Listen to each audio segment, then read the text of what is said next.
suis Laurent Moissonneur, je suis président du Conseil régional de l'Ordre des infirmiers de toute notre belle région Auvergne-Rhône-Alpes depuis 3 ans. Je suis très content de ce webinaire et qu'on ait été choisi en deuxième région de France par Christelle et Unicancer. Pour moi, je rappellerai que l'infirmier et l'infirmière est un acteur clé d'une prise en charge globale des patients atteints d'un cancer. Ça, c'est super important. Je rappellerai la prévention, l'information, le dépistage. Le soignant est de proximité, que ce soit à l'hôpital ou à domicile. Je tiens aussi à remercier notre président national de l'Ordre des infirmiers, Patrick Chamboredon, pour sa collaboration avec Christelle Galvez. Et pour ce lancement de la première communauté de pratique en cancérologie avec l'ensemble des professionnels de santé, je vais laisser la parole à Christelle Galvez. Voilà. Merci Laurent, merci à la présidence de l'ordre infirmier dans la région où j'habite, la région où je travaille maintenant depuis plus de 10 ans. Merci de l'accueil de ce projet, merci effectivement à l'ordre national avec qui on a pu co-construire ce projet. Je suis accompagnée de toute une équipe que vous allez découvrir rapidement, mais avant tout je voulais prendre le temps de vous raconter pourquoi on est là aujourd'hui et qu'est-ce qui nous a réunis. Alors, je vais prendre des slides, mais vraiment pas pour vous endormir, mais au contraire pour vous donner des images clés qui resteront en mémoire. Parce que pour nous, on pense vraiment qu'il y avait un projet avant tout qui était de reconnaître et d'impliquer vous, les infirmiers libéraux, au sein de cette première communauté de pratique. Étant moi-même infirmière de formation, étant directrice des soins dans un centre de lutte contre le cancer, en ayant une équipe d'experts et de professionnels engagés, aussi bien dans le CLB, mais aussi en dehors. Et je sais à quel point je peux compter sur chacun d'entre vous à chaque fois qu'on a un patient qui a atteint le cancer. Et donc, l'idée, c'est organisé depuis un bout de temps. Donc, ça, c'est le programme d'aujourd'hui. Et en fait, en 2021, sortie du Covid, pendant le Covid plutôt, j'ai pu voir à quel point nous, dans un moment très important qu'on a tous vécu, qui était la crise Covid, vous, les professionnels de santé, aussi bien à l'hôpital que dehors, vous avez été les acteurs clés pour soutenir les patients dans ce moment où, oui, atteint le cancer, mais quoi faire face au Covid? Et donc, on s'est posé la question, mais comment vous vous sentez capable aujourd'hui de pouvoir agir, étant donné que nos patients passent de plus en plus de temps à la maison, de plus de temps à effectivement venir dans nos établissements de santé, mais pour avoir des actes très précis et très rapides. Et vous avez été plus d'une 1000 infirmiers libéraux à nous avoir répondu très rapidement, alors que la période était dense. Et je vous en remercie. Pour beaucoup de l'Auvergne-Rhône-Alpes, avec une région très réactive. Et vous nous avez dit que, effectivement, certains d'entre vous avaient déjà été dans un service de cancérologie, 40%, mais que 60%, mine de rien, qui n'en avaient pas jamais pu avoir la chance d'y être, et que 30% de vos files actives, donc un patient sur 5 à peu près, ont un cancer dans votre file active. Pour 60 d'entre vous, vous avez envie de développer cette activité, et donc forcément, on vous a demandé, mais qu'est-ce qui vous en empêche? Et dans 70% des cas, vous nous dites parce que c'est plus long, c'est plus complexe. Ça nous demande du temps de pouvoir rassembler toutes les informations et puis d'avoir de la connaissance. Donc forcément, on a voulu que vous nous donniez une note en tant que bon élève, en voulant être bon élève, en se disant, dites-nous si ça vous va, la manière de fonctionner. Eh bien, force est de constater que même dans nos centres où on met beaucoup d'énergie à vouloir fonctionner les uns avec les autres, on n'a jamais dépassé la barre des 5,5 sur 10. Donc, ce qui nous dit qu'on a une bonne marge de progression, surtout que 86% d'entre vous, des professionnels de ville, nous disent que prendre en charge les patients à la sortie. Donc, il est important qu'on s'organise, et quand on vous a posé des questions plus précisément, c'est-à-dire les 3 remarques principales que vous inspire la prise en charge des patients à domicile des patients qui sont atteints de cancer, c'est la charge affective. Et la charge affective derrière, c'est cette solitude, ces moments de solitude où, contrairement à l'hôpital, vous n'êtes pas une équipe à domicile pour accompagner ces patients et écouter et avoir des capacités de réponse. Parfois, vous repartez avec des histoires, vous repartez avec des questionnements, et cette charge affective n'est pas anodine. Et l'idée de vouloir faire équipe avec vous, c'est encore plus renforcé en lisant ces réponses-là. Puis vous nous parlez de ce besoin de plus de disponibilité, de complexité organisationnelle. Donc l'idée de s'engager à vos côtés est encore plus flagrante. 1, pour faire équipe et limiter ces moments de solitude, et puis 2, pour pouvoir faire en sorte que vous libérez du temps libérer aussi de cette complexité qui est sans nom, et qu'en faisant équipe, vous puissiez accéder à des informations plus facilement. Donc le besoin de formation, vous nous le rappelez en disant traitement innovant, forcément les bonnes pratiques, le suivi de ces traitements, mais aussi de l'accompagnement du patient avant, pendant et après le cancer, aussi bien à la maison, mais aussi au retour au travail et dans la vie de tous les jours. Quand on vous demande quels sont les moyens que vous utilisez pour acquérir ces connaissances, et bien malheureusement aujourd'hui, on voit bien qu'elle est éparse et que vous nous répondez dans 72% des cas que c'est Google qui vous répond avec les premières réponses et qui vous donne des informations très rapides, parce que c'est là où vous trouvez des informations au moment où vous en avez besoin. Et puis heureusement, mais ça on sait bien qu'on peut compter sur nos collègues, vous vous appelez, vous trouvez aussi des informations par vos collègues et les réseaux sociaux, et seulement après viennent les formations. Donc on sent bien qu'on a besoin de venir faire équipe avec vous sur la formation, et c'est comme ça qu'on a imaginé cette professionnalisation avec ce label, où on avait envie de venir consolider, et c'est ce que vous nous avez dit. Vous avez dit, oui, nous on a besoin de consolider nos acquis et nous reconnaître. Donc avant tout, c'était ça, cette première étape, c'est vous reconnaître, consolider vos acquis, et puis de ce fait, en faisant de plus en plus équipe, forcément c'est une meilleure coordination du patient tout au long du parcours, limiter ce charge qu'a le patient aujourd'hui pour nous transmettre l'information à vous, à nous, et avec les millions de papiers qu'on lui remet, qu'il doit vous remettre, et puis forcément faire partie d'un projet innovant, et ça nous fait vraiment plaisir de faire avec vous et de partager votre compétence. Donc voilà, on a travaillé, on a armé plus de 150 personnes autour de ce projet, avec un conseil scientifique, un comité stratégique d'ailleurs, dont fait partie le président de l'Ordre national, des représentants des infirmiers, des associations d'infirmiers et beaucoup d'infirmiers. Et en juin 2023, sur nos 2 régions, Normandie, dont a parlé Monsieur Moissonnier, et je te remercie, c'est effectivement Auvergne-Rhône-Alpes et Normandie qui ont commencé à bêta-tester, et vous avez été plus de 300 à tester une application que dans le cadre du partenariat qu'on a fait, qui s'appelle Méridit Santé. D'ailleurs, vous avez reçu des invitations, entre autres, qui permet de fonctionner comme ça aujourd'hui. Donc l'idée, c'est de valoriser, partager l'expertise, et puis comprendre pendant ces temps-là les pratiques, les attentes, imaginer les solutions, et pas juste créer une solution ex nihilo qui n'a rien à voir avec ce que vous faites au quotidien, et reconnaître et renforcer ce rôle dont parlait Laurent, qui est le rôle de la profession infirmière au sein de ce parcours en cancérologie, et forcément, au-delà des infirmiers, à terme, embarquer tous les professionnels sur le parcours en cancérologie. Donc, on a imaginé, au bout d'un certain temps, de comment créer, comment rassembler autour de la lutte contre le cancer et permettre d'inviter tous les acteurs, dont vous, les infirmiers, en principal, parce que vraiment, vous êtes notre cœur du réacteur en ce moment, et je sens que si vous montrez la dynamique, plein d'autres vont suivre, mais rejoindre cette communauté de pratique qui est gratuite et ouverte à tous, vous allez la retrouver sur Méridit Santé, vous avez eu le QR code, vous avez dans la discussion le lien pour vous connecter. La plateforme, elle est numérique, elle est aussi bien sur votre téléphone portable que sur votre ordinateur, elle est accessible en ville, à l'hôpital, qu'on soit dans un CLCC, dans une clinique, qu'on soit au travail, qu'on soit à peu près partout. Ces informations, elles sont normalement recentrées. Aujourd'hui, on a fait dans le bêta-test 175 membres, mais elle ne fait que grossir, et comme on le lance sur Auvergne-Rhône-Alpes, on veut la rendre le plus accessible possible, on va y mettre des événements fédérateurs, des moyens de facilité pour nous parler, de se rassembler, puis des actions de formation. Voilà, vous allez bien sûr avoir le lien pour vous et pour tous vos collègues, parce que l'idée, c'est de se retrouver dans un climat de confiance et pouvoir se parler, et surtout apprendre à nous connaître et faire équipe. Donc, vous allez y retrouver forcément par le biais aussi d'un community manager, parce que c'est des nouveaux métiers, nos infirmiers. On ne veut pas vous laisser juste sur une plateforme. On veut avoir des professionnels qui prennent soin de vous, prennent soin aussi de cette communauté, qui recensent et facilitent l'accès aux informations. Vous voyez ici que vous avez au temps réel, vous aurez au fur et à mesure les informations qui se passent en présentiel et en virtuel autour de vous, et en région et en France.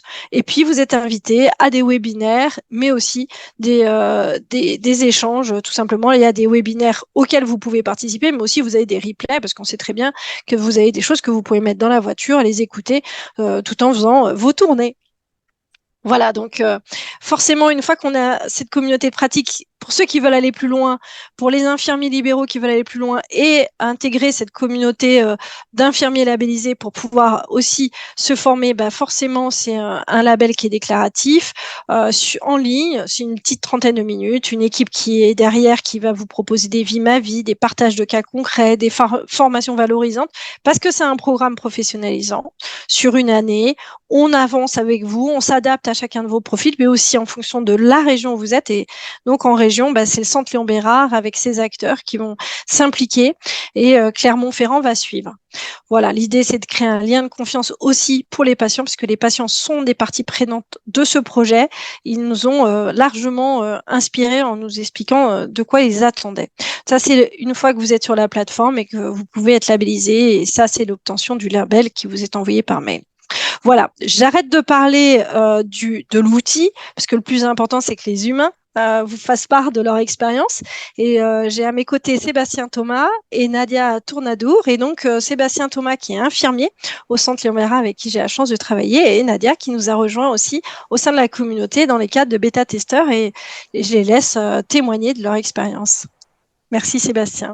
Merci Nadia. Bonjour tout le monde, du coup moi je suis Sébastien, je suis infirmier du coup au Centre Léon Bérard en équipe mobile de la douleur et soins palliatifs. Et aussi à côté, j'ai fait aussi des formations auprès d'infirmiers libéraux, donc j'en ai peut-être rencontré quelques-uns d'entre vous. Et effectivement, ce qui ressort à chaque fois, c'est comment on communique, c'est comment des fois on se sent isolé, comment on rompt un petit peu cette solitude et comment on communique entre l'institution et la ville. Donc c'est un sujet qui, dès le départ, m'importait énormément. On se rend compte que dans ma pratique, la douleur ou les soins palliatifs, on est sur quelque chose de très spécifique quand on travaille dans un centre de lutte contre le cancer, car on est sur une douleur qui est bien particulière, avec des traitements bien particuliers, spécifiques, qu'on rencontre finalement peu. Et les soins palliatifs, c'est aussi quelque chose d'assez ponctuel dans les prises en charge. Par exemple, la formation que j'ai pu faire la semaine dernière auprès d'infirmières libéraux à Lyon me disait qu'ils avaient 2 ou 3 prises en charge par an. Et c'est vrai que pour constituer une expérience à partir de 2-3 prises en charge par an, c'est pas simple. Et donc, je pense qu'on a encore plus besoin d'être reliés entre nous, entre vous libéraux et nous institutionnels. L'idée, c'est que la plupart des patients qu'on suit en tant qu'équipe mobile au Centre Léon Bérard sont des patients qui, pour 95%, voire même plus, sont à la maison, soit en soins à domicile, soit en hospice à domicile, soit en soins simples avec un passage infirmier quotidien, voire quelques fois dans la semaine. Et on se rend compte que très souvent, il y a des questions sur la technique. Par exemple, un nouveau traitement mis en place comme la méthadone. Ça, quand on ne connaît pas trop, on est un petit peu perdu. Et du coup, on a besoin parfois de se référer à des équipes spécialisées. Pour tout ce qui est de la question palliative, Christelle le disait tout à l'heure, souvent il y a cette question du vécu, il y a le vécu du patient, mais il y a aussi qu'est-ce que ça nous fait vivre à nous en tant que soignants. Parce qu'au quotidien, on est confronté quand même à quelque chose de pas simple. Et comment on le partage? Parfois, on peut avoir des échanges avec des infirmiers libéraux sans avoir des données techniques à se transmettre, mais juste de se soutenir mutuellement. C'est quand même quelque chose de pertinent. Moi, j'ai pu constater au travers de mes formations et de mon expérience aussi au centre, c'est que qu'est-ce qui fait bien à nos échanges? Bon, déjà, c'est la géographie. On bosse pas ensemble. On a des temporalités qui sont souvent un peu inverses. On s'appelle, c'est jamais le bon moment pour l'un ou pour l'autre. Donc, comment on arrive finalement des fois à se retrouver, à avoir cet espace qui va nous permettre de nous retrouver quand l'un comme l'autre peut en tout cas se rendre disponible. Et les biais, il y a aussi un biais qui vient du patient, je trouve, c'est que le patient, parfois, il va aussi se protéger un peu de la réalité institutionnelle. Parce que ce qui se passe à l'hôpital, il a envie que ça reste à l'hôpital. Et à la maison, il veut un peu garder le contrôle sur ce qui se dit, ce qui se vit. Et donc, je pense que voilà, ça, c'est un mécanisme du patient qu'on doit respecter. Par contre, nous, pour bien travailler pour le patient, pour bien l'accompagner ensemble, on a besoin d'informations partagées, donc de secrets partagés, de se dire des choses qui sont importantes pour le patient sans forcément que le patient soit au fait de tout ce qui est transmis. J'ai un exemple en tête, par exemple, récemment, j'ai été sollicitée, du coup, par un infirmier libéral de secteur qui travaillait sur Lyon, qui a pu trouver mes coordonnées effectivement via l'application. Et en fait, voilà, il y avait une difficulté plus de l'ordre du vécu chez un patient qui exprimait des idées suicidaires. Du coup, par rapport à ce patient et par rapport à l'infirmier du coup qui m'avait sollicité, ça a permis de recréer le lien et finalement, voilà, de retravailler autour du patient et ce qui se faisait au domicile dans la continuité de ce qui se faisait à l'hôpital, sans qu'il y ait une discontinuité entre les deux, parce que parfois c'est ce qu'on peut observer quand justement quand on communique peu entre nous. Et aussi, je trouve que cette mise en lien entre vous et nous, entre la ville et l'hôpital, c'est aussi enlever aussi cette lourde responsabilité qu'on remet aux patients d'assurer ce continuum.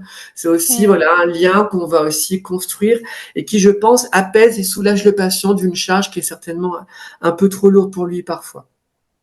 En tout cas, moi, cette communauté de pratique, j'ai pu créer, donc du coup, m'abonner à différents groupes. Enfin, pour ceux qui vont l'explorer, vous verrez, il y a plein de groupes. Il y a des groupes, j'avoue, auxquels je me suis abonnée parce que c'est des endroits où j'ai travaillé auparavant. Je suis pas vraiment en lien avec eux, mais ça m'intéresse d'être relié à cette communauté parce que c'est une communauté avec laquelle j'ai travaillé. Et puis, il y a des communautés qu'on connaît peu ou par curiosité intellectuelle, on peut aussi les rejoindre, notamment. Et c'est en fait, ça fait vraiment une espèce d'espace virtuel sur lequel on se dit, ben voilà, là, on peut se retrouver. Puis quand j'ai besoin d'une information, je peux le retrouver. C'est vrai que nous, quand on veut trouver des libéraux en tant qu'institutionnels, on a vos noms dans le dossier. Donc pour nous, on va plutôt partir du dossier du patient. Par contre, pour travailler avec d'autres institutions comme des soins de suite, des EHPAD ou autre chose, on peut avoir la chance de vous retrouver dans cette communauté de pratique. Et à ce moment-là, ça nous permet, voilà, de retrouver des personnes. Puis moi, je pars du principe que quand on se met dans cette communauté de pratique, ben, c'est aussi qu'on a cette ouverture et cette volonté de communiquer vers l'extérieur et d'échanger du coup avec nous et les personnels de ville. Voilà, merci Sébastien. C'est vrai que je me permets parce que là on pourrait croire que c'est le Centre Léon Bérard qui dit qu'il veut parler. En fait, cette communauté, elle est vraiment ouverte à tout et c'est justement vous préciser le fait que l'on peut s'inviter dans tous les groupes, c'est-à-dire qu'on n'est pas exclusif. Je présente vite fait rapidement, mais quand on est sur cette communauté, quand on vient sur cette plateforme, ici on revient. Il suffit d'aller dans la notion de groupe, pardonnez-moi, il suffit d'aller dans la notion de groupe et on retombe sur la possibilité d'identifier tous les professionnels qui existent autour de nous. Donc, ce qui est vraiment très facile et que ce soit la clinique d'à côté, les autres établissements, ce n'est pas spécialement Centre Léon Bérard. Donc, je sais qu'il y avait une question, est-ce que c'est pour tout le monde? Est-ce que c'est que pour les patients du Centre Léon Bérard? Non, c'est la communauté de pratique en cancérologie. Vous y retrouvez toutes les informations que vous travaillez dans un hôpital, dans une clinique ou en libéral, on s'y retrouve. C'est vrai qu'on va nous s'investir, mais l'idée c'est d'investir à peu près toute la population soignante, les acteurs soignants. Merci Sébastien pour ce témoignage. C'était important qu'on puisse entendre comment l'hôpital souhaite s'organiser et vivre, et puis les acteurs de tout. Vous vivez vraiment votre métier et c'est passionnant de vous entendre. Et Nadia, pourquoi en tant qu'infirmière libérale vous vous lancez dans cette aventure? Qu'est-ce qui s'est passé? Eh ben, bonne question. Donc, moi, tout à l'heure, je me suis présentée rapidement, mais je suis diplômée depuis 96 sur Lyon. J'ai travaillé à l'hôpital jusqu'en 2007 et donc j'ai jamais travaillé en service de cancérologie juste en urgence et au SAMU. Et j'ai ouvert un cabinet libéral avec des collègues de l'hôpital qui ont travaillé déjà ensemble sur un secteur rural en 2007. Et en fait, et en même temps, en parallèle, je suis présidente d'une CPTS là sur le secteur rural.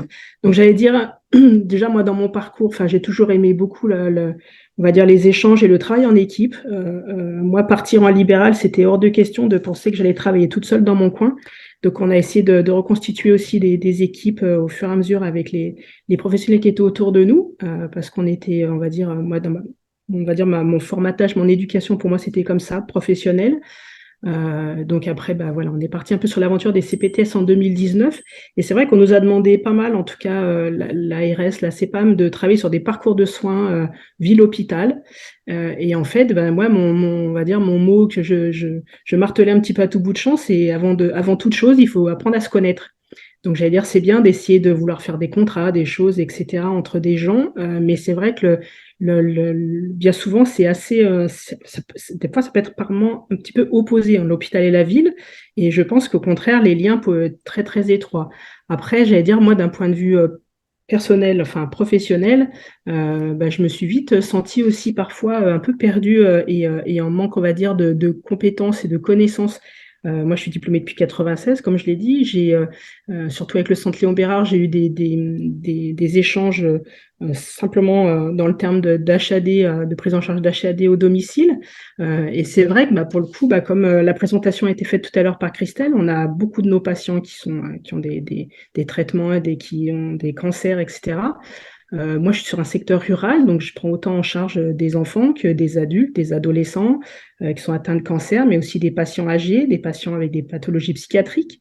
Et c'est vrai que j'allais dire, il faut prendre tout ça à bras-le-corps, sachant que on n'a pas forcément tout le temps les compétences et les connaissances. Donc c'est vrai que je me suis dit qu'il fallait qu'on essaie de changer ça. Quand j'ai vu sur les réseaux sociaux un petit peu qu'il y avait l'air de se passer quelque chose du côté du Centre Léon Bérard, je me suis dit que bingo, ça pouvait être quand même intéressant. Voilà, moi, c'est vrai que voilà, je pense que je me sentais pas tout à fait toujours compétente. Les formations, on va dire, DPC, notamment, je vois actuellement face au cancer du sein, sur les chimiothérapies orales, sont arrivées quand même, je trouve, assez récentes. Enfin, c'est assez récent, ça. Mais en tout cas, nous, ça fait plus de 10 ans qu'on prend en charge des patients qui ont ce type de thérapeutique. Et voilà, j'allais dire, il fallait piocher, chercher des informations, des éléments pour les surveiller, les prendre en charge au domicile. Donc c'est vrai que enfin, je pense que dans les réponses que vous avez eues des infirmières, j'ai bien entendu le mot solitude. Alors moi j'avais pris quelques notes tout à l'heure pour préparer ce webinaire, mais je l'avais vraiment mis en gros. C'est vrai que j'allais dire, nous sommes des acteurs du soin. On intervient chez les patients 7 jours sur 7. Je ne peux pas dire 24 heures sur 24, mais en tout cas sur une grosse amplitude horaire, mais en tout cas 7 jours sur 7. C'est vrai que la solitude, quand vous avez des patients qui ont des chimiothérapies généralement en début de semaine, mais qui vont décompenser ou faire des effets secondaires en fin de semaine, voire le week-end, on est tout seul. Il n'y a pas de médecin traitant et on sait que voilà, les hôpitaux de jour sont fermés. Donc en fait, on a besoin des fois d'être un peu à l'aise, de savoir les conduites à tenir, la prise en charge.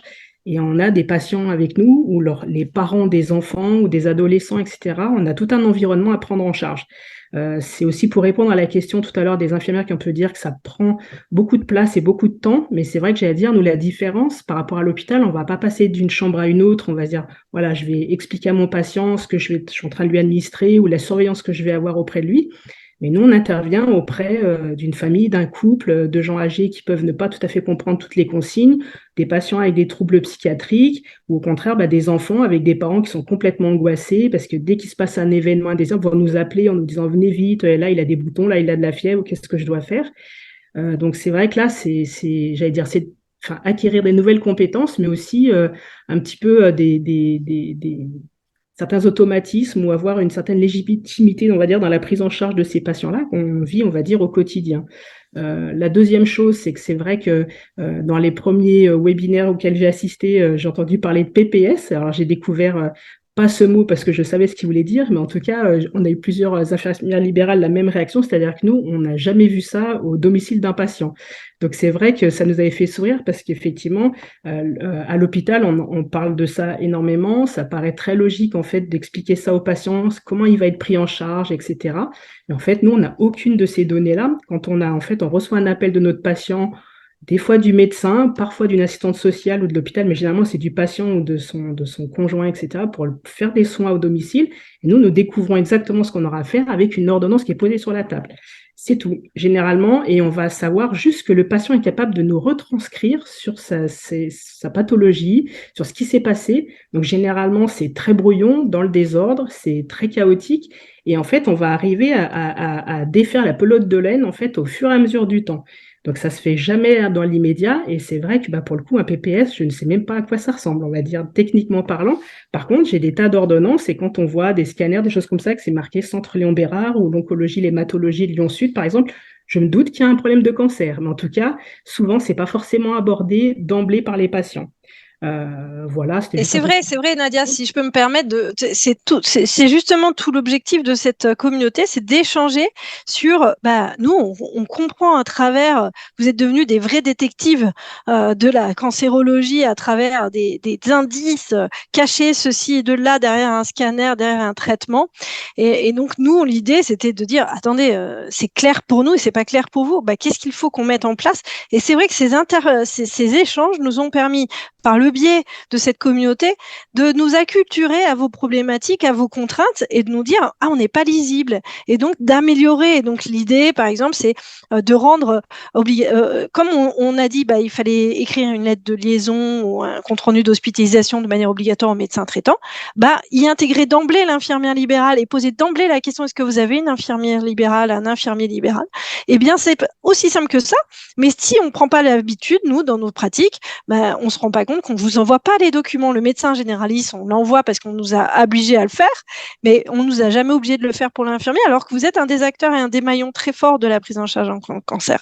Donc, c'est ces échanges-là, quand Nadia elle me dit, mais ça va pas, moi, tu me parles de PPS, mais j'en ai jamais vu la couleur, c'est bizarre, on l'envoie, donc autant l'envoyer aussi, autant vous intégrer dans la boucle d'échange.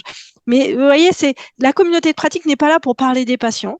Parce qu'on va pas parler, c'est pas une messagerie sécurisée, donc on ne va pas parler de patients parce on est à côté de Mont Cisra que vous connaissez pour beaucoup ou Sarah sur la région, et on va faire, en plus on a trouvé le moyen qu'on n'ait pas besoin de changer de mot de passe quand on passe d'une plateforme à une autre, qu'on soit sur Sarah et puis qu'on va aller sur la communauté de pratique, eh bien ça va aller en très peu de temps. Mais qu'on sache bien, ici on parle des pratiques, on parle pas d'un cas précis d'un patient. On peut se raconter sur les situations vécues et qu'on veut en apprendre un peu plus, mais le cas pratique du patient, on peut retourner sur la messagerie sécurisée. Donc, c'est ces échanges-là qui permettent de faire vivre nos échanges. Est-ce que Nadia, de ce fait, il y a quelque chose à rajouter éventuellement avant qu'on puisse répondre aux questions? Je pense qu'il y a pas mal de questions qui sont posées. Juste une dernière chose, pour on va dire les infirmiers ou infirmières qui seraient intéressés, qui se posent la question, parce que j'allais dire, je connais un petit peu le monde libéral en se disant, oh là là, encore quelque chose, il va falloir qu'on s'investisse, ça va nous prendre du temps. Et voilà, je pense qu'il y a un réel bénéfice et quand même, je sens bien qu'il y a une réelle ouverture, un vrai souhait en fait d'échanger et d'avoir un lien entre l'hôpital et la ville. Et je pense que c'est surtout ça. Je préfère terminer sur cette phrase-là, mais c'est vrai que je pense que c'est très important parce que c'est vrai qu'on est tous un peu dans la période post-Covid où tout le monde a beaucoup donné et je sais bien ce que mes confrères et mes consoeurs, ce qu'on a fait, ce qui s'est passé. Mais c'est vrai que j'allais dire, en fait, d'avoir, parce que moi je l'ai déjà fait là quelques fois sur la plateforme, mais de poser des questions, d'avoir des fois des réponses même à des choses qu'on ne sait pas forcément, on n'a pas forcément eu ces interrogations-là, mais à un moment, tiens, ça va être utile, je vais le mettre dans un coin de ma tête, et puis je sais que je peux revenir en arrière, de revoir des webinaires à distance, au moment où on a envie, au moment où on a du temps, etc. Et c'est vrai que c'est plutôt intéressant. Donc, en tout cas, moi, je vous remercie pour l'effort qui est fait parce que on est des fois un peu, j'allais dire, en tout cas, moi, personnellement, je suis un peu forte des fois pour râler, etc. Et c'est vrai que là, on sent qu'il y a une vraie dynamique en tout cas. Donc, voilà, merci pour ça. Mais merci à vous, merci de l'investissement que vous faites. En fait, ça fait longtemps qu'on aurait dû le faire, mais c'est difficile de faire plein de projets de ce niveau-là. Et en plus, je remercie l'ordre, je remercie vraiment tous les infirmiers qui font un travail du quotidien et vous êtes souvent derrière les rideaux. Et là, le fait de vouloir se rassembler et faire que 1 + 1 fasse 18, eh bien, ça permet aussi à des moments de fatigue de se rendre compte qu'il y a de l'aide, que partager un problème, comme vous l'avez fait, Nadia, sur la plateforme, nous a permis de nous dire tiens, ça c'est intéressant, qu'est-ce que c'est une socio-esthéticienne, comment faire appel, la Ligue contre le cancer ont plein de moyens aussi qui nous mettent à disposition, pas que au centre Léon Bérard mais dans d'autres établissements. Qu'est-ce que socio-esthéticienne, comment y accéder, quels sont les soins de support possibles face à des situations? C'est typiquement un sujet qu'on abordera en communauté de pratique et puis sur des webinaires. Donc voilà, en tout cas merci de votre investissement, de vos témoignages. Christine d'Orléans qui est à mes côtés, c'est la chef projet, c'est elle qui est le Manitou derrière, qui assure et qui va nous permettre aussi de vérifier qu'on soit bien en cordeau, qui était directrice des soins pendant des années à Dijon et qui est mon bras droit sur le projet. Est-ce que Laurent, tout ce que je viens de raconter, ça te donne confiance en l'avenir? Oui, tout à fait. Moi, je pense que c'est super important de communiquer. Le mot solitude m'a beaucoup marqué parce que c'est vrai qu'on voit beaucoup de témoignages d'infirmières qui se sentent seules, un peu dans le désarroi par rapport à des nouvelles technologies qui arrivent très, très rapidement sur le marché et il faut vraiment être au jour le jour des nouvelles techniques et ça, c'est super important. Et c'est vrai que les infirmiers et les infirmières de toute la France, des DOM-TOM, à qui je pense qui ont beaucoup œuvré pendant cette période très difficile du Covid. Et c'est vrai qu'il faut le souligner, ça a été vraiment très, très dur. Et consacrer du temps pour Unicancer et puis pour avoir le label, se former, je pense que c'est très, très important et ça donne vraiment un renforcement dans la pratico-pratique de tous les jours des infirmiers de l'hôpital ou libéral. Et je pense il faut y aller parce que c'est vrai que ça met du temps, mais il y a beaucoup de régions en France, hein, donc on est à deuxième, donc ça avance et je suis très heureux d'avoir lancé ce webinaire parce que on a eu beaucoup d'inscriptions. C'est vrai qu'on a pas mal d'infirmiers et d'infirmières absents, mais on va pouvoir rediffuser le webinaire par nos biais à nous et ça sera disponible à tout le monde. Et je pense que de recommuniquer dessus, c'est très important. Voilà. Et merci encore, Christelle. Mais non, merci à vous, merci de cette dynamique et vraiment au plaisir de faire équipe et d'imaginer encore mieux les outils. Mais les outils sont que des excuses pour mieux se rencontrer.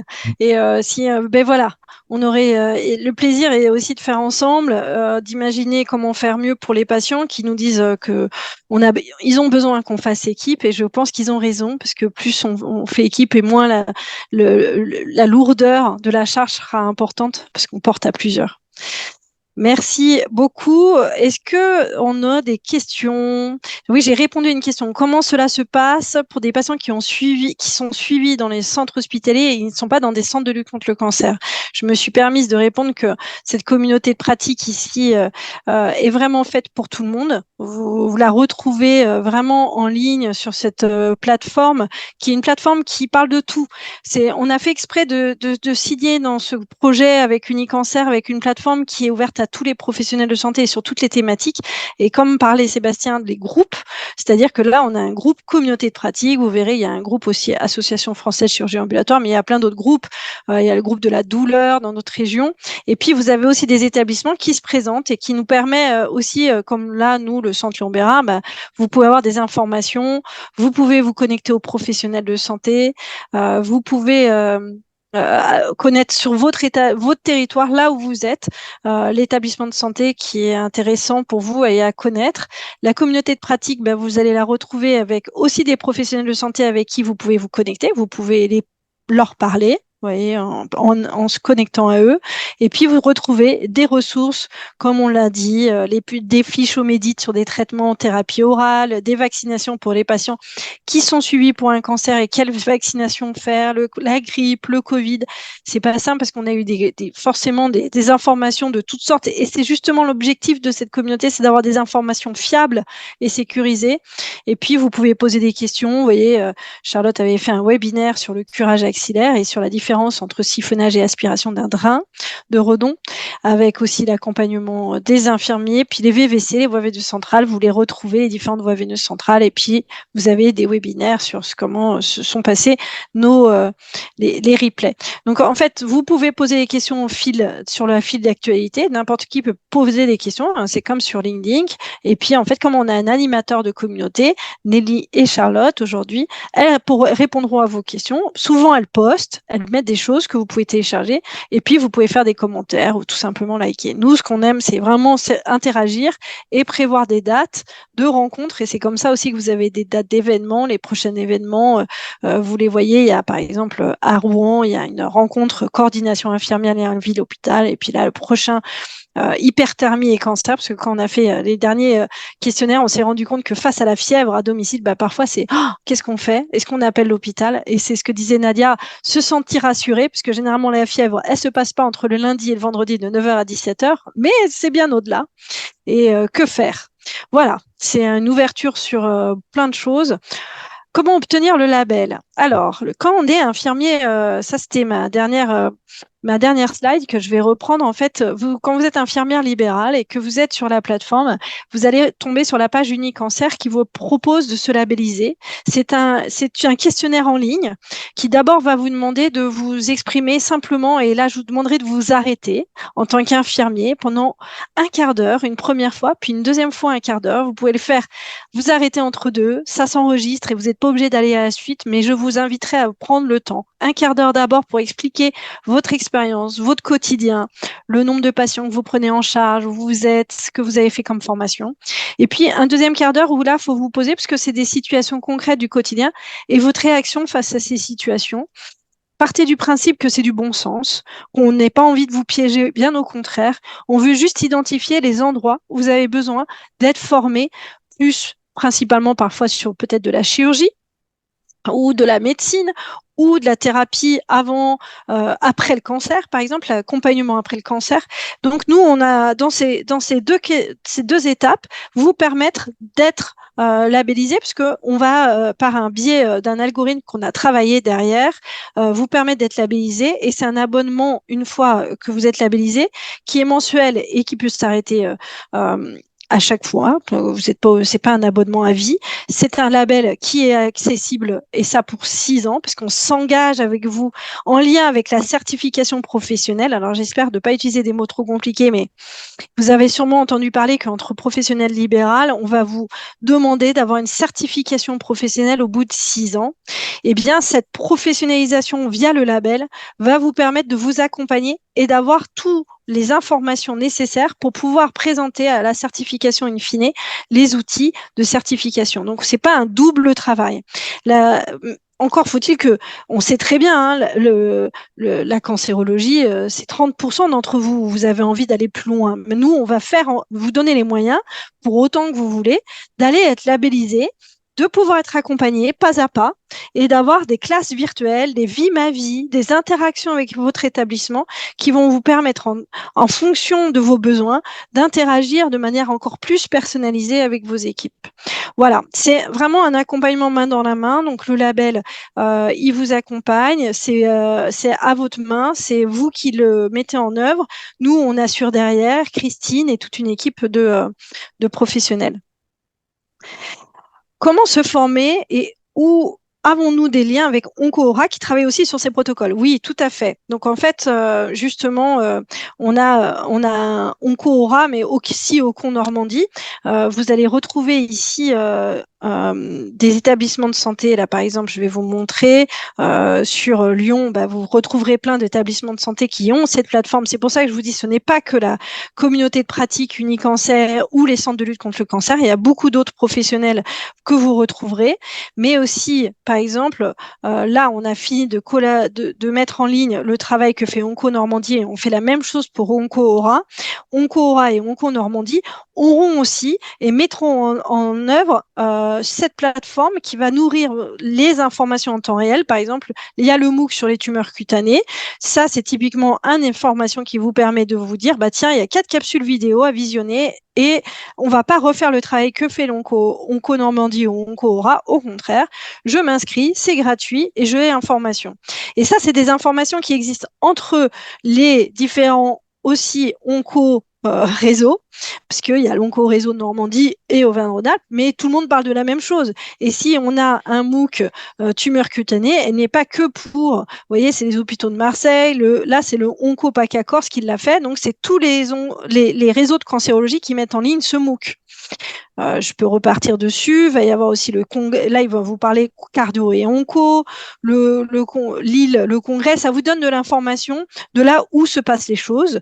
Et comme ça, vous avez aussi la politique qui vous permet les facilités les essais cliniques. On va faire la même chose avec OncoAura, mais vous voyez que l'idée, c'est aussi de ne pas être dans la bis repetita de l'information, c'est que vous allez pouvoir trouver ce qui se passe autour de vous. C'est-à-dire que moi, dans mon entourage, c'est que je suis là positionnée, par exemple, je me suis positionnée en Normandie et j'ai les informations autour de moi de ce qui se passe en Normandie parce que je suis à 20 km autour de moi. Et ce qui se passe aussi sur la France. Et donc, vous allez avoir là, par exemple, Normandie sur les tumeurs cutanées, mais aussi le Centre Léon Bérard qui a fait une vidéo pédagogique sur comprendre les gestes sur le remplissage de la pompe intrathecale que vous allez pouvoir retrouver. Là, il y avait des journées sur l'hypnose en réalité virtuelle. Vous allez retrouver plein de choses. Donc, c'est l'idée d'avoir OncoAura. En tout cas, merci pour la création de cet outil. Oh, c'est super sympa. Oui, j'ai fait la formation certification. Très bien. Je ne connaissais pas du tout cette appli, pourtant je fais partie du groupe Article 51. Oui, on vient juste, c'est entre autres l'article 51 qui nous a permis de donner envie de faire ça. C'est vous qui nous avez donné envie, parce qu'on s'est vu que vous faites partie d'une dynamique dans les classes virtuelles que vous avez fait sur l'éducation thérapeutique, puisqu'au Centre Léon Bérard, on parle de l'article 51 pour proposer aux patients qui ont de l'immunothérapie de le faire à domicile. Et en fait, en faisant ce travail juste avant le Covid, on a lancé ça avec vous, les infirmiers, et c'était ce travail-là. On s'est dit, mais il faut qu'on rassemble l'information à un endroit parce qu'on vous a donné plein de petits bouts. Et donc, c'est le fruit de ce travail et c'est aujourd'hui qu'on l'officialise. Et je remercie encore l'Ordre régional d'Auvergne-Rhône-Alpes qui nous donne la possibilité de vous le présenter. C'est une des raisons pour lesquelles on voulait lancer officiellement avec vous ce moment. Donc, voyez, vous n'avez rien loupé, tout est là. Quelle est la place de l'infirmière hospitalière dans la communauté de pratique et comment s'investir? Alors, ça, c'est Sébastien, par exemple, il s'investit sur la communauté de pratique, c'est-à-dire qu'ici, il y a autant des infirmiers qui sont de dedans, de l'hôpital, que de dehors. Comment vous impliquez, Sébastien? Je ne vais pas parler à votre place. Quand vous êtes sur la communauté de pratique, quelle serait l'activité? Comment vous impliquez-vous du fait que Alors, vous pour y moi, êtes? l'implication en fait de l'infirmier hospitalier, c'est déjà de s'inscrire, de se rendre disponible et visible surtout pour être justement une ressource. On va vraiment agir en tant que ressource. On peut participer à des réponses sur les fils d'infos. Si c'est dans notre thème, dans notre spécialité, bien sûr voilà, on peut répondre ou vous solliciter directement aussi pour se mettre en lien. S'il y a une question qui est formulée, on peut aussi, voilà, vous rencontrer virtuellement. Euh, voilà, via l'application. Mais globalement, pour moi, déjà, le premier pas vers l'investissement, c'est déjà de se montrer visible, de s'inscrire et d'être en fait contactable de l'extérieur. Ouais, c'est tout à fait ça. Il y a eu une question là-dessus. J'ai essayé de montrer où est-ce que vous avez, Nadia, vous avez posé une question un jour. C'était très intéressant. Vraiment, ça m'a interpellée parce que je me suis dit, tiens, c'est intéressant. Vous posez une question et nous, ça nous a permis de vous répondre. Voilà, je vais montrer ça parce que si vous me permettez, Nadia, je vais prendre cet exemple-là. Pas de souci. Vous avez posé en tant qu'infirmière libérale cette question. Bonjour à tous. J'ai une patiente qui a subi une mastectomie totale puis ablation prothèse mammaire suite à une infection il y a quelques mois. La cicatrice était très gênante. Elle a eu recours à un lipomodelage qui a donné peu de résultats sur le plan esthétique.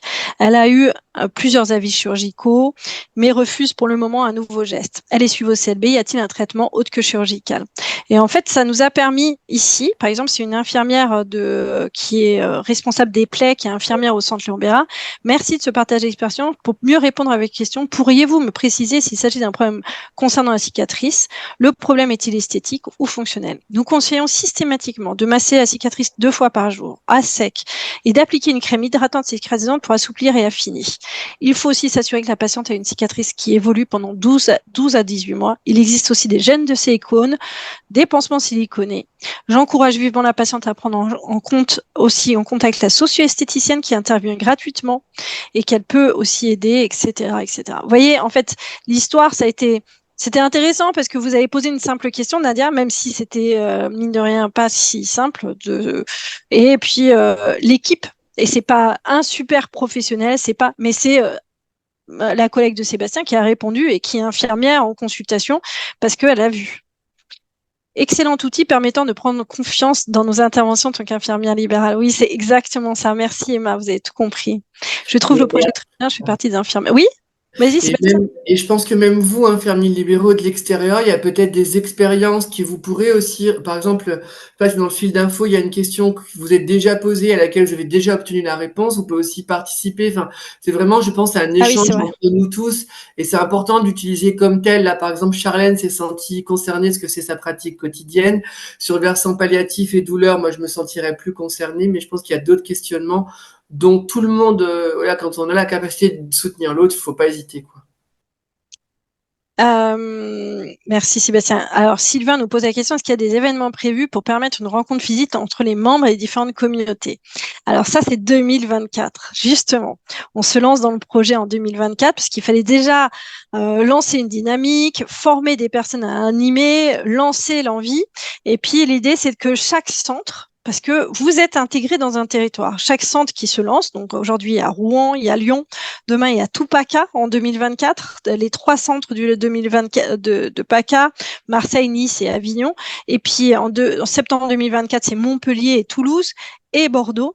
Et ces centres-là, aussi, on lance des événements qui va nous permettre de nous rassembler. Et l'idée, c'est pas d'en créer des surévénements, mais déjà de s'appuyer de ce qui existe. Il existe déjà souvent des soirées où on invitait dans les centres, mais l'idée, c'est aussi de pas être que vous inviter dans un centre de lutte contre le cancer, mais aussi nous inviter à venir voir votre quotidien. C'est pour ça qu'on parlait des vies, ma vie, et de permettre d'aller au plus proche de là où se passent les choses. Donc, en ce moment, on se connecte avec les CPTS. Nadia, ça tombe bien, en tant que présidente CPTS, on pense aussi qu'on peut faire des liens entre cette communauté et les CPTS pour qu'on puisse rencontrer les CPTS, faire vivre et venir voir et que vous invitez et faire encore plus de liens.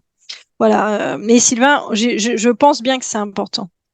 Il faut qu'on y aille. Se former avec l'accompagnement hypnose, hypnothérapie, mais il est difficile de faire reconnaître et de se faire une place dans les soins à domicile. Effectivement, c'est pas toujours simple et c'est pour ça que l'idée, c'est de vous faire reconnaître comme des personnes à part entière, d'être labellisé. Il y a pas de, tout le monde a pas envie d'être des pros de la cancéro, mais il y en a qui ont besoin aussi d'être consolidés et que nous les Unicancer, hein, juste envie de pouvoir faire équipe vers vraiment vous identifier, faire des projets, parce qu'aussi mettre des noms sur des prénoms aussi sur les infirmiers libéraux. En fait, vous n'êtes pas juste des infirmiers libéraux, vous êtes Nadia, vous êtes Sylvain, vous êtes et donc on va pouvoir faire des projets avec chacun d'entre vous et vous proposer. Est-ce qu'il y a encore des questions? Christelle, est-ce que tu peux rajouter quelque chose, Christelle? Ah oui, bien sûr, bien sûr. Au contraire, je voulais répondre aux Moi, questions, mais c'est bon, parfait. je vais parler de mon métier. Je suis infirmier de santé au travail, donc en entreprise.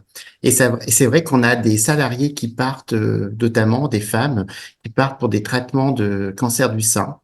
Et il y a l'après, c'est-à-dire qu'une fois le traitement est fini, l'arrêt maladie est passé, il y a le retour en entreprise. Et ça, c'est très important parce qu'il faut qu'on soit prêt à accompagner ce retour en entreprise, voilà, pour de la discussion, parce qu'elles ont besoin de parler, ces personnes-là, que ce soit des hommes comme des femmes, hein, parce que pour les hommes, on a aussi le cancer de la prostate ou autre cancer. Donc voilà, je voulais parler de ce cas-là parce que on a tendance à l'oublier, mais c'est vrai qu'il y a le monde libéral, il y a le monde de l'hôpital public, mais il y a aussi le monde de la santé au travail, de l'entreprise, où ces gens-là, ils sont comme tout le monde, ils sont atteints d'un cancer. Il faut savoir être prêt. Et moi, c'est pour ça que je me suis inscrit sur cette communauté de pratique, parce que je pourrais, à un moment donné, ne pas répondre à une question ou pas savoir. Et c'est là où je vais intervenir, où je vais poser ma question et j'aurai de l'aide. Et ça, c'est important de le dire. Je trouve que félicitations, Christelle, pour Merci de penser à ça et ça me fait penser aussi aux infirmiers qui sont dans les écoles parce que Dalia parlait des enfants et des adolescents et que quand on est médecin scolaire ou infirmière scolaire, eh bien aussi parfois tu parles du travail, mais avant d'aller au travail on est à l'école et qu'il y a aussi des enfants malheureusement qui sont touchés par le cancer ou des adolescents, mais aussi des enfants qui ont des parents malades et qui ont un cancer et il y a plein de questions. Et cet isolement on retrouve parce qu'on a nos métiers sont partout. Vraiment, infirmier, c'est un métier merveilleux, mais qu'on retrouve partout et qui parfois est isolé dans ses fonctions et que effectivement, Laurence, faut avoir un endroit où on peut dire, là, je vais poser ma question et puis je vais avoir des informations qui sont fiables et en plus, je vais avoir des personnes qui vont me répondre. Et si j'ai envie de m'impliquer, je peux. Donc, au plaisir de faire équipe avec vous tous. Je pense que c'est vraiment, ça va être riche. Et n'hésitez surtout pas, parce que c'est pas une formule magique. Je pense que c'est,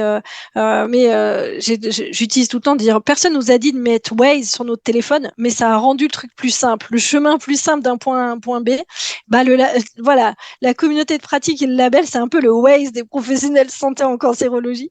Et je pense pas qu'il y a besoin qu'on fasse une grande publicité, mais je pense que le bouche à oreille entre vous tous permettra de dire mais t'as pas Waze, t'as pas le Waze de la communauté de pratique infirmier en cancérologie.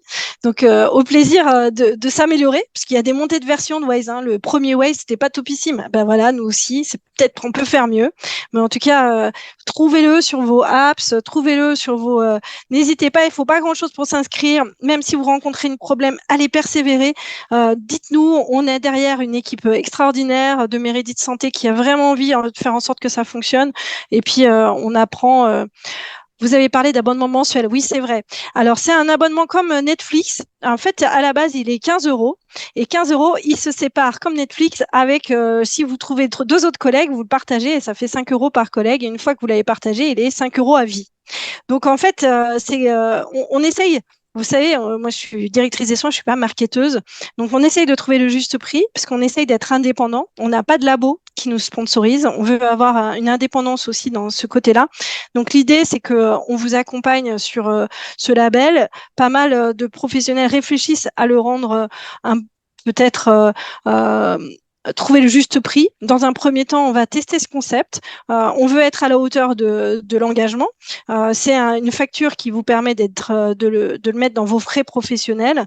Donc, c'est un abonnement de 15 € par mois. Une fois que vous avez trouvé 2 autres professionnels et que vous partagez avec eux, cet abonnement, vous avez un code de parrainage et ça vous permet, quand ils sont labellisés, de retrouver un abonnement et ceci à vie à 5 € et ainsi de suite. L'idée, c'est vraiment qu'il y ait quelque chose de l'ordre du parrainage. Voilà, pour être tout à fait transparente, c'est une étape. On avancera en connaissance les uns des autres. Derrière, vous avez de la formation, de l'accompagnement, des classes virtuelles, du Vie ma vie. On essaye de trouver le juste trésor à trouver et avec vous, on va le construire puisque l'idée, c'est que vous ayez... oui, vous êtes infirmière libérale et avez-vous le planning des formations d'accréditation? Oui, oui, oui, oui. C'est en train d'arriver, vous avez raison. On est en train de travailler la formation sur la chimiothérapie et vous allez la voir. D'ailleurs, c'est en ligne sur le centre Léon Bérard. Vous allez au fur et à mesure ici sur la communauté de pratique et c'est peut-être la dernière chose. Et chaque établissement de santé va pouvoir mettre aussi ces formations en ligne pour les rendre plus accessibles. Vous les retrouverez ici. Ça, c'est les formations DPC et vous parlez souvent des chimiothérapies. Et là, je pense que vous avez, c'est pour ça que vous me demandiez, voilà, les projets, les dates pour 2024. Vous en avez 2 dates pour l'instant, c'est 26, 27 et 8 et 9 octobre. Et vous voyez, quand vous êtes dessus, vous avez plus qu'à cliquer, ça explique et puis vous pouvez vous inscrire. Donc, l'idée, c'est de rendre super simple, accessible à vous tous, les outils qui devraient être, qui normalement, on perd pas de temps, quoi. On veut que vous simplifiez la vie et que vous puissiez vous occuper de vos patients le plus de temps possible. C'est pas un outil administratif. Simple et efficace, normalement. Est-ce que, Laurent, c'est bon? Sylvaine, on vous a convaincu? Est-ce qu'on y va? Est-ce que la Auvergne-Rhône-Alpes relève le défi d'être la première région avec le plus de monde sur la plateforme? Oui, on relève le défi, hein, volontiers. On est une équipe en Auvergne-Rhône-Alpes où tous nos infirmiers et infirmières sont très motivés sur tous les sujets et ils sont toujours là quand on leur demande, ils répondent favorablement. Bah oui, on a vu ça au nombre d'inscrits. Merci beaucoup. C'était un honneur de faire ce webinaire avec vous. Merci Nadia, merci Sébastien, merci Christine, merci à l'Ordre de nous avoir invités et à Méridi de Santé de nous avoir accueillis. Merci à vous tous qui vous êtes connectés et d'avoir permis d'échanger de manière efficace. Je pense que on peut continuer et plus on fera équipe et puis ce sera simple. Donc profitons-en, passez des très bonnes fêtes et en 2024, on va faire un truc de fou. Allez, J'attends à avec bientôt. impatience le prochain webinaire entre nous. Ah oui, c'est vrai, on se le reprogramme. 2024, ce sera, je pense qu'on va faire un programme, on revient vers vous. Parfait, vous avez raison. Super.